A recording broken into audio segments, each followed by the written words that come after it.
Hello friends, this is Miss Jennifer back again for another story time with the Rappahannock Area Community Services Board Prevention Services. Today we're going to read the story, Marshmallow.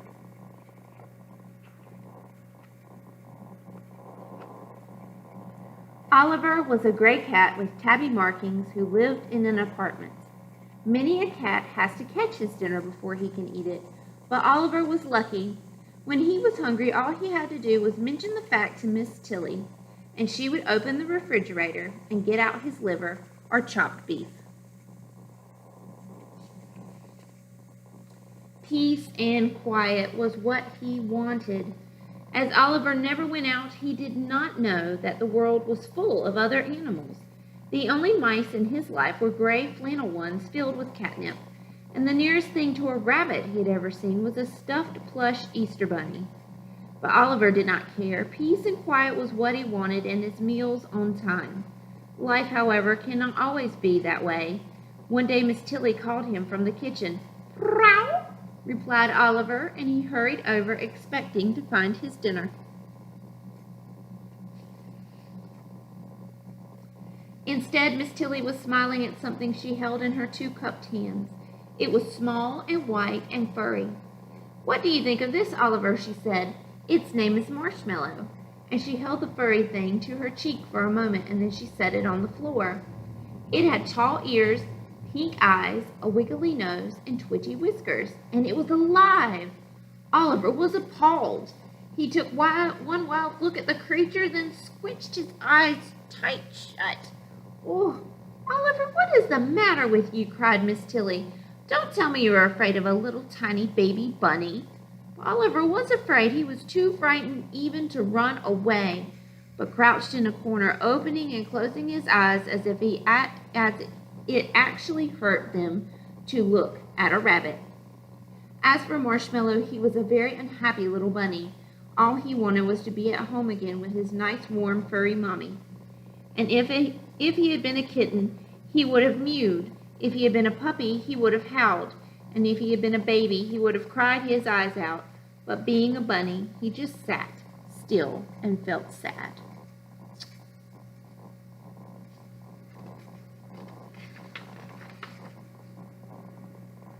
However, Marshmallow cheered up a bit when he had his dinner, a raw carrot and a bowl of rolled oats. The bowl said dog on it, for the shop did not have any dishes with rabbit or bunny on them.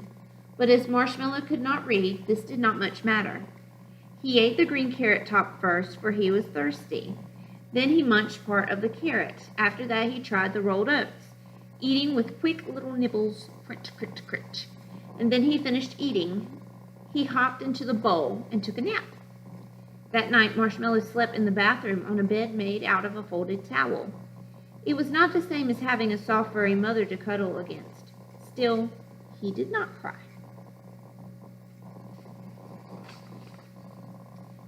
Nor did he yowl for his breakfast the next morning. "If only you were nice and quiet like that, Oliver," yawned Miss Tilly when Oliver woke her with frantic scratchings and meowings in her bedroom. Miss Tilly warmed some chopped beef for him, gave Marshmallow another carrot, and made herself some coffee and toast. And then she sat down at her typewriter and wrote, "A poem in praise of rabbits. A bunny is a quiet pet. A bunny is the best thing yet. A bunny never makes a sound. A bunny's nice to have around. Puppies whimper, bark and growl. Kittens mew and tomcats yowl. Birdies twitter, chirp and tweet. Moo cows moo and lambkins bleat. Some creatures bellow, others bray. Some hoot or honk or yap or neigh. Some creatures make annoying noises, even little girls and boys. A bunny, though, is never heard. He simply never says a word. A bunny's a delightful habit. No home's complete without a rabbit."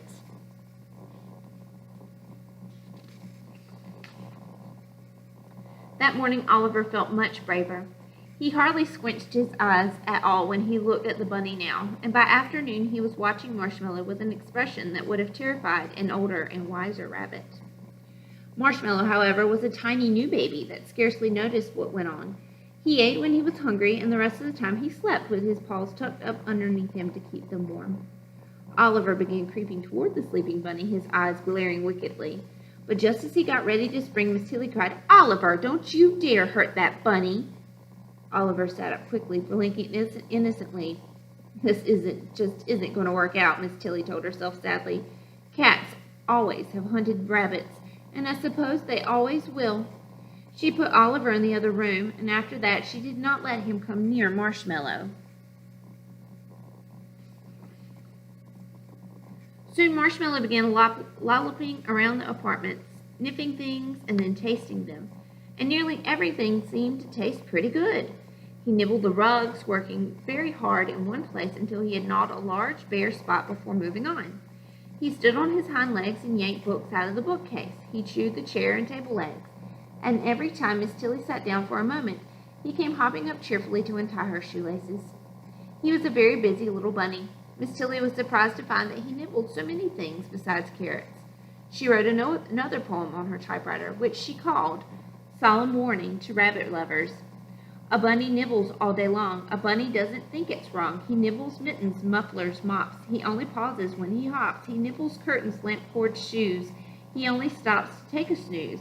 Soft pillow, ribbons, rugs. He takes a mouthful, then he tugs. Galoshes, boxes, books, and string. A bunny nibbles everything. Uh-oh. One afternoon, Miss Tilly stayed out later than usual. When Oliver woke from his nap, there was no dinner waiting for him, so he trotted to the door of the other room and said, "Meow." There was no answer, but he could hear odd sounds in the next room, small, scurluffling noises that caused his eyes to widen and his ears to point suddenly forward. These sounds were made by Marshmallow's little feet as he went lippity-lippity around the room.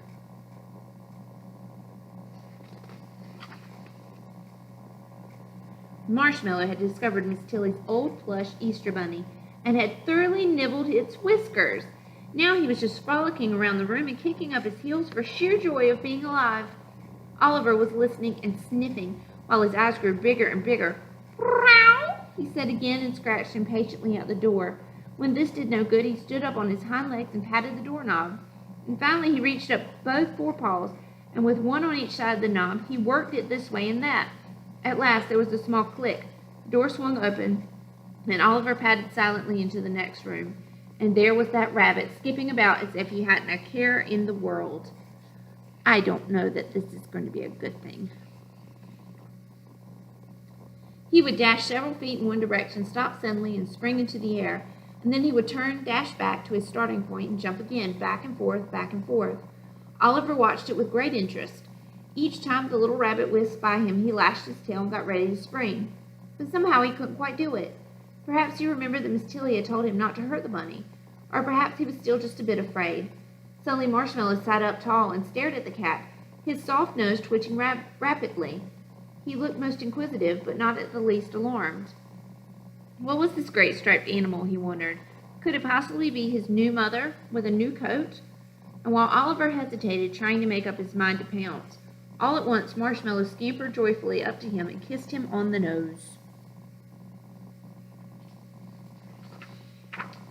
Marshmallow shut his eyes and snuggled close, blissfully happy to have found another furry animal. Even when Oliver opened his jaws and took hold of him with his teeth, Marshmallow was not afraid, for the next moment Oliver was licking its face as tenderly as any mother cat with her kittens. And like any mother cat, he licked the fur in the wrong direction so that it stood on end and looked all mussed up. Oh, that's so sweet. After that, Miss Tilly let them play together every day, for she saw that they were friends. They romped like two kittens, and wherever the cat went, Marshmallow followed lippity-lippity right at his heels. And whenever Oliver lay down to take a nap, the bunny cuddled up to him as close as he could get. Oliver forgot that he had ever thought of Marshmallow as a strange animal to be pounced upon. He adopted the little bunny and brought him up as his own kitten. And although Oliver never said so, I cannot help but think that in time he came to agree with Miss Tilly that a bunny's a delightful habit, no home's complete without a rabbit. The end. I hope you enjoyed that book, and I hope that you're staying happy and healthy and making good choices. And I'll see you again soon. Bye-bye.